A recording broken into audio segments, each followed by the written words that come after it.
Hai guys, balik lagi di channel aku. Jadi kali ini aku akan mereview sebuah film.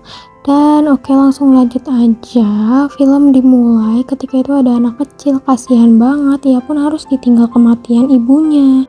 Jadi yang namanya anak kecil ini kan gak ngerti kematian. Ia hanya tahu dengan sebuah kisah dongeng. Ia pun beranggapan bahwasanya ibunya itu pergi ke negeri awan dan akan balik lagi ketika musim hujan.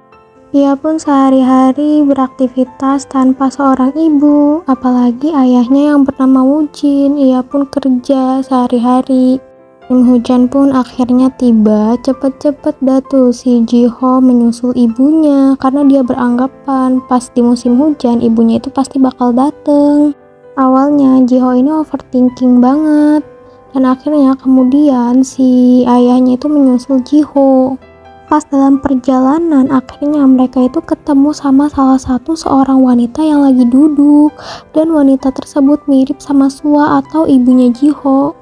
Tapi dalam keadaan Sua itu nggak ingat apa-apa, nggak ingat tentang keluarganya. Kemudian Wujin membawa Sua untuk ke rumahnya dan tinggal bersamanya.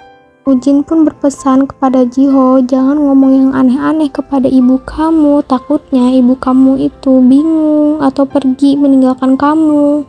Jiho pun sangat bahagia sekali, ia pun punya teman kan di rumah.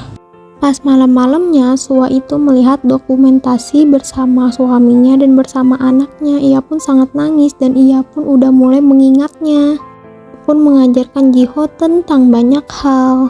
Hari yang bahagia untuk Jiho, jadi ayah dan ibunya merayakan ultahnya. Di balik kebahagiaannya, Wujin dan Sua pun sangat merasa sedih. Karena musim kemarau itu akan segera tiba, mau gak mau dia itu pasti akan berpisah.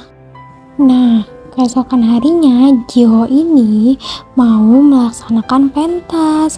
Dia itu kayak ngerasa sedih banget, kok orang tuanya belum ada yang dateng. Jadi ayahnya itu gak dateng karena ayahnya itu sakit nyelamatin orang yang tenggelam. Awalnya Jiho ini merasa cemberut banget, dan akhirnya ia pun kembali tersenyum dan kembali bahagia karena sang ibu pun dateng. Sang ibu pun menyemangati Jiho. Selesai acara, Sua itu ngerasa kalau sudah ada pergantian musim dan musim kemarau akan tiba. Ia pun cepat-cepat segera untuk balik ke tempat asalnya. Jiho pun baru mulai menyadari, ia pun langsung segera menyusul ibunya. Jiho pun juga ikut menyusul sang istri, yaitu adalah Wujin. Dan sedih banget, mereka pun berpisah di rel kereta api. Nah, itu adalah peristiwa Sua yang terbangun di masa depannya. Setelah ia pun berpisah dari keluarganya, Sua pun terbangun dari masa komanya. Dan realitanya ia pun masih berusia 25 tahun, bukan berusia 33 tahun. Nah, jadi itu ada pilihannya guys, yaitu kalau Sua menikah dengan Wujin, ia pun masih ada sisa hidupnya selama 8 tahun. Tapi kalau ia menikah bersama orang lain, hidupnya itu akan panjang. Dan Sua pun berpikir, belum tentu kalau misalkan dia nikah sama orang lain hidupnya bahagia.